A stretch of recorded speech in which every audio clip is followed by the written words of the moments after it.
안녕하세요. 여의도에서 미국 시장 읽어주는 남자 남궁재훈 주임이 풀어주는 미국 시장 여민함 오늘 9월 8일 목요일 순서입니다. 네, 어디 추석 때 내려가세요? 아니요, 전 그냥 서울에 있습니다. 네, 아니 정확하게 부모님이 송도 계시지 않나요? 예, 송도에 계십니다. 예, 그래서 경기도 내려가시는 거 아니에요? 인천, 인천 갑니다. 아, 맞다. 송도가 인천구 연수구 예, 송도동인가? 연수구 송도동입니다. 그러시죠. 네, 저도 송도에 살았었기 때문에 네, 그냥 뭐 딴 데 가시는 건 없고 네, 따로 예, 공부하시겠네요. 그래야 됩니다. 미국 시장은 또 계속 열려 있기 때문에요. 아, 그렇죠. 네, 금요일하고 월요일. 월요일하고 네. 우리가 이틀 쉴 동안 미국 시장 계속 열리기 때문에 계속 네. 미국 시장 체크해 주시겠네요. 네, 어제 8일 만에 이제 드디어 미국 시장이 반등을 했습니다. 어제 장 시작은 좀 강보합으로 네, 좀 약해졌는데 시장 모양새는 종가로 가면 갈수록 올라가서 그동안에는 항상 장 시작 때 좀 강했다가 장 끝나고 아침에 보면 빠져 있고 네. 예, 그렇게 좀 힘없는 모습을 보였었는데 어제는 상승을 마감했는데 뭐 특별한 이유가 있었습니까? 어제 뭐 여러 가지 이슈들이 있었습니다. 일단 뭐 나스닥 기준 8일 만에 반등을 했고요. 미국 네. 3대 지수 모두 상승했습니다. 일단 다우는 1.4%, S&P 500 1.83%, 나스닥 2% 넘게 상승을 기록을 했고 중소형 러셀 2000도 한 2.2% 정도씩 상승을 했습니다.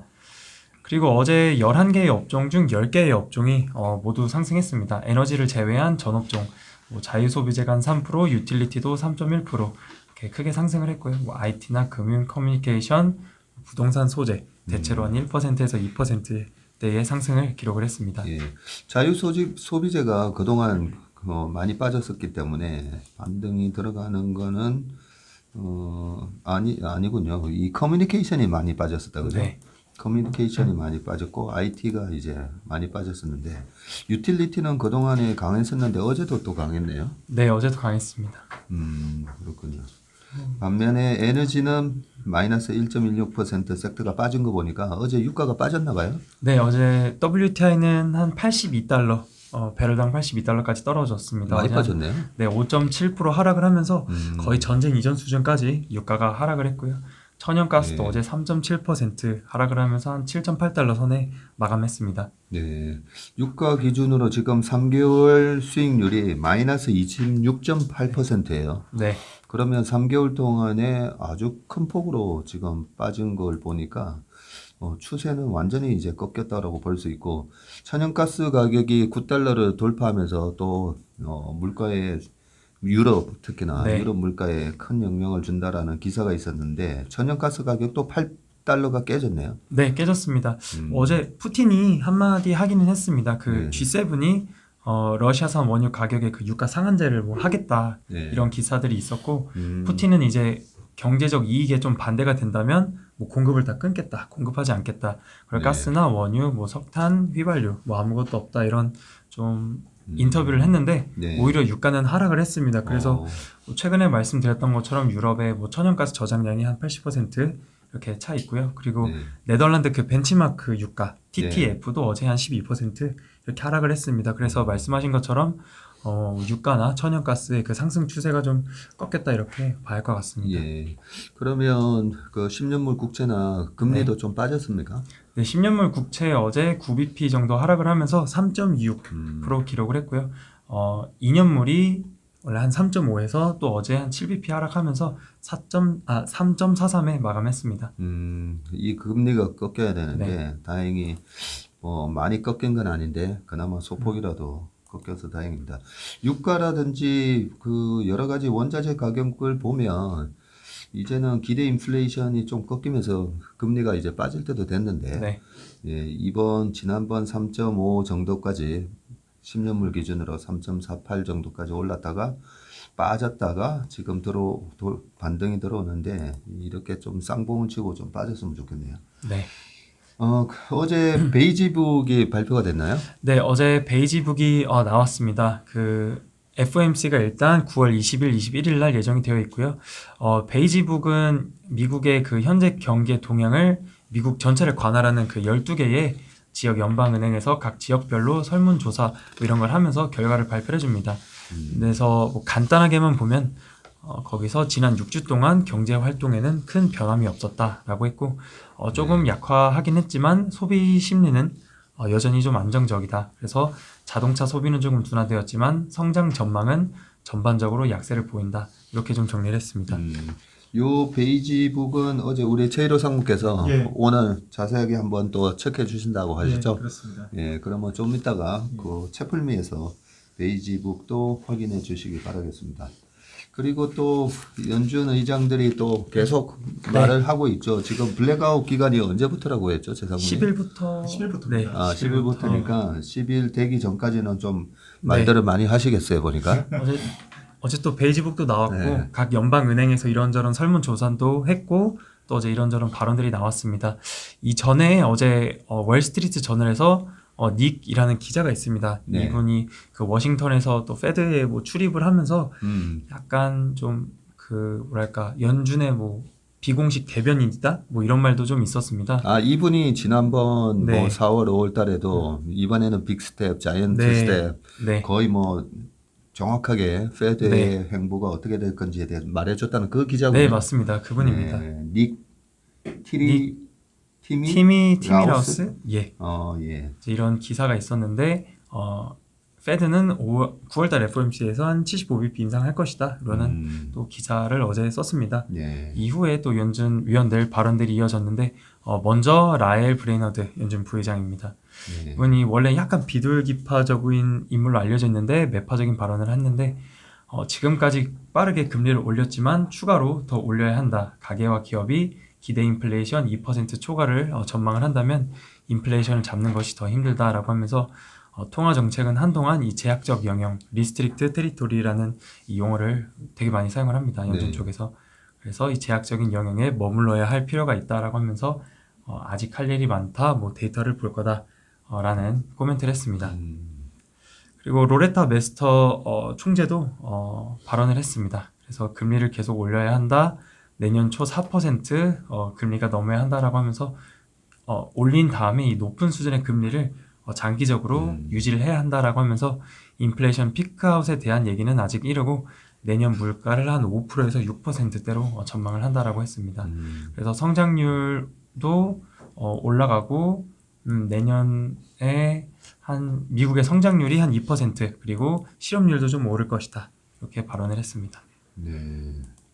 이 두 분들은 다 투표권이 있는 네, 분들이니까 투표권이 있는 분들입니다. 예, 본인들의 소신을 이번에 FMC 회의 9월 달에 어떻게 할 거다라는 걸 미리 시장에다가 메시지를 주는 거죠. 네, 그렇습니다. 그리고 수잔 콜린스라는 좀 익숙하지 않은 분이 한 분 있습니다. 네. 이분은 보스턴 쪽이고 이분도 투표권이 있습니다. 약간 중립적인데 이번에 연설을 또 처음 하셨고요. 미시간대 교수님이라고 합니다. 이전에 그래요? 원래 에릭 로젠그렌 이분이 있었다가 퇴직을 하신 뒤에 이분이 오셨고 어제 발언 내용으로는 페드의 첫 번째 목표는 인플레이션을 2%로 낮추는 것. 그래서 아직 물가의 큰 하락은 보이지 않았다라고 하면서 지금까지 금리를 크게 올렸는데 계속 더 올려야 할 것이다. 이런 다른 분들과 비슷한 이런 발언을 했습니다. 그리고 마지막으로 토마스 바킨 이 총재도 발언을 했는데 이분은 투표권은 없습니다. 네. 그래서 최종 목적은 이 실질 금리를 플러스로 바꾸는 것. 그래서 인플레이션이 잡히고 있다는 확신이 들 때까지 금리를 올릴 것이고 빠르게 행동하는 것이 낫다라고 하면서 인플레이션을 낮추는 데는 이런 비용이나 고통 등이 수반될 것이라는 발언을 했습니다. 그렇군요. 네. 뭐 이 분위기만 보면 이번 9월 달에 FMC 회의에서도 네. 75bp 한다라고 봐야 되겠네요. 네, 뭐 CME 페드워치에서도 75bp 인상 확률이 75%로 다시 올랐습니다. 50bp는 25%로 좀 내려갔습니다. 네. 어떻게 보면 빨리 매 맞을 거 좀 빨리 맞고 그러면 75bp 인상을 하면 이제 페드의 정책 금리가 3%에서 3.25% 이렇게 돼 버리니까 오히려 11월, 12월 달에 뭐 금리를 안 올릴 수도 있다. 네. 우리가 만약에 경제 지표가 조금 안 좋게 나온다면 그렇게 기대를 또 해볼 수도 있기 때문에 이왕 올리고 그냥 빨리 올려버리는 게 나을 수 있다라고 이렇게 시장 참가자들이 이제는 인정을 해버리면 네. 더 이상의 이제 악재로 작용을 하지 않을 것 같고요. 우리나라 시장도 그렇고 최상무님 예. 그동안에 뭐 3월 FMC에도 그랬고 금리를 올리고 나면 바로 또 시장이 또 오히려 좋게 반응을 했어요 그동안. 예, 그렇습니다. 예. 그렇다면 이번에 9월 21일이 있고 10월 달에 FMC 회의 없잖아요. 그죠? 예, 네. 그렇습니다. 예, 11월 초에 다시 있기 때문에 그동안에 이제 어느 정도 경제 데이터들이 나쁘게 나와주느냐 거기에 따라서 추가 금리 인상의 여부가 아마 결정될 것 같은데요. 오늘 밤에 그리고 UBS에서 올해 말 S&P 500 지수를 어떻게 지금 상향 조정한 거예요? 아, 아니면 제가 하향 좀 조정한 잘못 거예요? 적었는데 4,150을 원래는 전망을 했었습니다. 올해 네. 말에. 근데 이거를 4,000포인트로 하향 조정을 했고요. 네. 내년 말도 S&P 500 지수를 4,440에서 4,200포인트로 하향 조정을 했습니다. 그래서 뭐 페드의 더 강력한 긴축 영향 그리고 침체 위험이 커졌다라고 하면서 네. 향후에 기업들의 실적에 좀 악영향이 있을 것이라고 했습니다. 그렇군요. 제가 어제 우리 강한국 작가랑 긴급 영상을 하나 찍었어요. 우리 성류 12TV에 내일 올라옵니다. 추석 특집. 예, 아주 놀라운 분들하고 그 영상을 찍었어요. 이름이 강박킹입니다. 강박킹. 예, 그 한 명이 강한국 작가고 한 명이 저고 그 킹이 누군지 한번 기대를 해주시기 바라겠습니다. 그 두 분 얘기가 굉장히 이제 상반된 의견이 있었는데요. 우리 강한국 작가는 대통령 임기 3년 차 있잖아요. 그동안에 보면 항상 2년 차가 제일 안 좋았었고 3년 차가 시장이 늘 좋았었어요. 제일 좋았던 해가 이제 대통령 3년 차인데 그걸 얘기하면서 아주 내년 시장이 좋을 것 같다. 예, 그런 얘기를 해줬으니까 내일 영상을 한번 참고하시기 바라겠습니다. 그러면 UBS에서는 이렇게 4,000, 뭐 4,000이면 지금 S&P 500이 3,979니까 네. 뭐 이 정도는 유지할 거다라는 거네요. UBS 입장에서는. 그리고 내년도 전망치를 낮추긴 했지만 그래도 4,200이에요. 그리고 그 미국의 주요 지표 발표 중에는 이제 뭐 무역 수지가 있나요? 네, 무역 수지 적자 폭이 조금 더 이렇게 확대된 것으로 발표가 됐습니다. 그래 외에 뭐 특별한 경제 지표 발표는 없었고 네. 또 유로존 2분기 GDP가 발표가 됐는데 0.8% QOQ로 발표가 됐고요. 4.1% YY로 이렇게 좀 발표가 되었습니다. 그래서 이전에 예비치보다도 좀 더 좋게 나왔습니다. 오히려 유로존 EQ GDP는 좋게 나왔네요. 네, 미국 같은 경우가 지난번에 마이너스가 나왔었는데 그죠? 네, 예, EQ 마이너스가 나왔는데 오히려 유로존은 플러스가 나왔고 무역 수지는 요게 70빌리언 달러겠죠. 네. 예, 빌리언 달러인데 거의 컨센하고 약간 인라인한 것 같기도 하고 약간 좀 조금 더 비슷하게 나왔습니다. 적자가 약간 더 많았던 거죠. 네, 전월 비해서는 좀 줄었네요 보니까. 예, 그렇군요. 그리고 여기 주간 실업수당 청구 건수 이거는 앞으로 발표될 예정인 네, 거죠? 내일입니다. 네, 이게 내일 나오나요? 네, 다음 날 발표가 될 예정입니다. 이거는 지금 컨센이 어떻게 형성되고 있죠? 주간 신규 실업수당 청구 건수 일단 내일 발표될 건데 24만 건 발표가 될 예정입니다. 지난주에 23.2만 건인데 이 청구 건수가 더 늘어나면은 좋지는 않은 거니까요. 그렇죠. 네. 청구 건수가 늘어나야 되는 거죠. 근데 얼마 전에 그 3.5% 실업률에서 3.7로 올라가고 지금 추세는 약간은 실업률이 조금 늘어나는 추세니까 이 실업수당 청구 건수가 컨센보다 오히려 더 많아질 수도 있는 거죠. 최상문이 어떻게 생각하세요? 예, 왜냐면은 이 주간 신규 실업 수당 청구 건수가 약간 선행성이 있거든요. 네. 그래서 그 실업률이 이번에 3.7% 나왔잖아요. 네. 그 이전에 보면은 증권 살짝씩 늘고 있었어요. 아. 그래서 이 느는 추세가 계속되면은 실업률 증가는 좀 불가피합니다. 그 그러네요. 폭 자체는 좀 예상하기는 어렵지만 예. 예. 얼마나 서프라이즈나 아니면 쇼킹한 그 수치가 나오는지 오늘 밤에 한번 확인해 보겠습니다. 네. 그럼 특징주 주요 기업들 주식들 좀 변화가 네. 있었는데 특징주 좀 얘기해 주세요. 어제 애플 같은 경우 한 0.93% 올랐습니다. 네. 이제 일단 신제품이 공개가 되었고요. 아이폰 출시됐죠? 14가 네. 아이폰 14가 나왔습니다. 기존에 시장에서는 한 $100 이렇게 가격 인상해서 발표될 거라고 예상을 했는데 가격이 동일하게 나왔습니다. 그래서 아이폰 14가 전작 아이폰 13과 동일하게 $999로 발표가 됐고요. 14의 플러스 모델은 $100 더 비싼 $1,099로 발표가 됐습니다. 뭐 이외에 아이폰 14 프로나 프로 맥스, 뭐 애플 워치 등등 그리고 에어팟 프로 이렇게 또 새로운 제품들이 발표가 되었고 미국에서는 주문이 한 금요일부터 이렇게 가능하다라고 합니다. 예. 우리 직원들 중에는 그 애플 워치 쓰시는 분이 있으세요? 왕이사 그다음에 오주임도 애플 워치? 저도 우리 남주임도 애플 워치. 우리 남주임은 좋은 제품은 다 쓰시는군요. 룰루레몬부터 네. 옷은 어디 거예요? 네. 듀퐁 아닙니까? 예 부모님이 사셨습니다. 그렇군요. 네. 차도 혹시 테슬라인가요? 차는 아닙니다. 아니군요. 네. 그다음에 테슬라 어제 의미 있게 좀 올랐어요. 예, 어제 테슬라 한 3.38% 상승했습니다. 네. 일단 뭐 트위터랑 거의 계속 재판 이슈가 아직도 남아 있는데요. 트위터는 어제 6.4% 정도 올랐습니다. 일단 이 M&A 취소나 철회 관련한 재판이 10월 17일 날 예정이 되어 있고요. 5일 동안 진행될 예정입니다. 이제 테슬라 머스크가 재판을 좀 연기해달라고 요청을 했었는데 네. 이게 재판 거기서 기각이 됐고요. 기존에 10월 17일 그대로 진행될 예정입니다. 그래서 약간 트위터 쪽에서는 뭐 이 머스크가 약간 좀 뭔가 안 좋은 게 있는지 뭐 그런 부정적인 건지 아니면 또 질 수도 있다라고 보는 건지라고 하면서 트위터 쪽에서는 어제 좀 그렇게 해석을 한 것 같고 다만 이제 재판 이쪽에서는 트위터 출신의 내부 고발자가 있었습니다. 이 피터라는 사람인데 네. 이 사람의 주장은 법원이 뭐 인용은 받아주겠다라고 또 어제 얘기를 했습니다. 그래서 네.